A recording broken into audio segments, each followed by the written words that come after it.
नमस्कार क्रिकेट रसिक हो, मी डॉक्टर राजेंद्र भस्मे आणि आपण पाहत आहात डॉक्टर राजेंद्र भस्मे टॉक्स। आज 26 डिसेंबर 2025। 26 डिसेंबरचं वैशिष्ट्य म्हणजे मेलबोर्नमध्ये सुरू होती एक कसोटी आणि त्या कसोटीचा पहिला दिवस असतो। या वेळेला आज इंग्लंड विरुद्ध ऑस्ट्रेलिया ही कसोटी मेलबोर्नमध्ये झाली।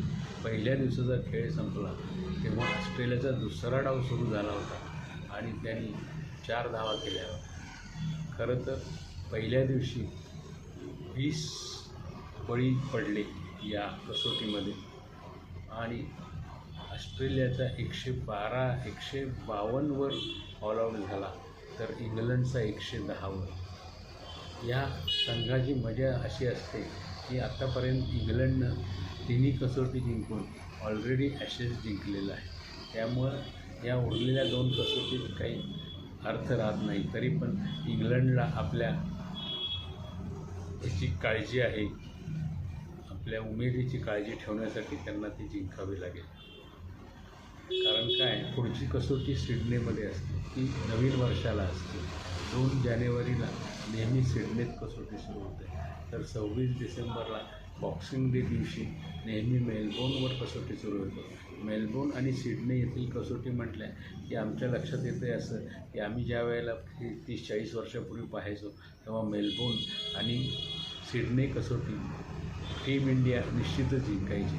त्या सिडनी तर फिरकीला अनुकूल असायचं, त्यामुळं सिडनी कसोटीमध्ये चंद्रशेखर, बेदी, प्रसन्ना, वेंकट ही ती कसोटी गाजवायची। आजसुद्धा असंच झालं की आज पण जलदगती गोलंदाजांनी चांगलाच कामगिरी केली। इंग्लंडनं नाणेफेक जिंकली आणि ऑस्ट्रेलियाला बॅटिंग दिली। ऑस्ट्रेलियाचा पहिला डाव 152 धावावर कोसळला, तर त्यानंतर इंग्लंडचा डाव 110 धावावरच आटोपला। म्हणजे याचा अर्थ पहा की ही खेळपट्टी किती जलद आहे। जलद गतीला मदत करणारी खेळपट्टी असल्याने या मैदानावर दोन्ही संघांचा धुव्वा उडाला।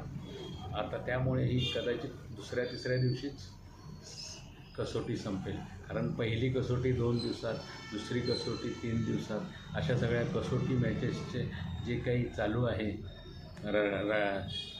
गाणं, त्यामुळं खरं तर हे काही बरोबर नाही। कसोटी मॅच म्हटलं की 5 दिवस खेळ व्हायलाच पाहिजे। कसोटी हा क्रिकेटची गंगा आहे। क्रिकेटमध्ये क्रिकेटचे टेक्निक, क्रिकेटचं फलंदाजीचं टेक्निक हे सगळं काही दाखवण्यासाठी फलंदाजांना त्याचा उपयोग असतो। पण आता सध्या जे काही चालू आहे, 2 दिवसात कसोटी संपते, मग कसोटी खेळायची कशाला? प्रेक्षकांना पण त्रास, प्रेक्षकांचे पैसे वाया जातात। 5-5 दिवसाची तिकीटं काढलेली असतात आणि कसोटी 2 दिवसातच संपते। विजयाचा आनंद जरी मिळाला तरी खरं क्रिकेट पाहायला मिळत नाही ना।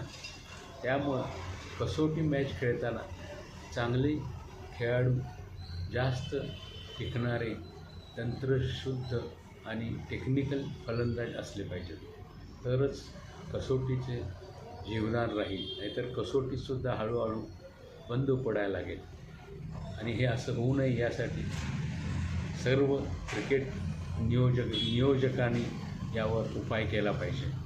धन्यवाद।